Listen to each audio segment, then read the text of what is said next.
There's different load and impact tests that we typically think are beneficial to try and test within clinical settings and provoke potential symptoms of pelvic floor dysfunction. These were initially proposed within the return to running guidelines that I created alongside Tom Groom and M. Brockwell in 2019.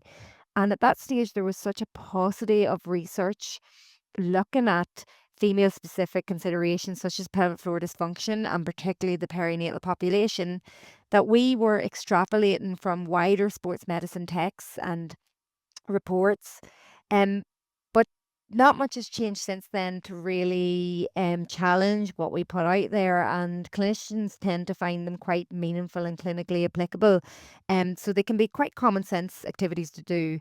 They involved making sure that someone can walk comfortably for 30 minutes without symptoms, any symptoms of pelvic floor dysfunction. So remember that screening tool, that PFD Sentinel, and those first 5 questions you would have asked.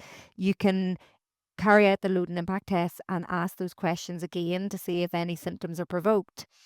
Things like single leg squat, even jogging on the spot for 1 minute. Can someone do that symptom free? What about forward bounds, which are like jumping forward? That can either be single leg skip jumping or it can be double leg bounds, hopping on place and running man.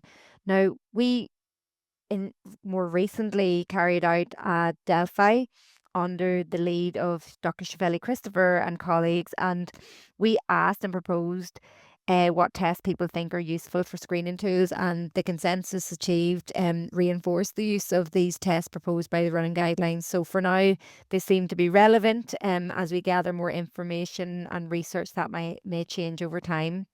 And that's just the Delphi study there. If anyone wants to look it up, it's open access and it was published in the British Journal of Sports Medicine.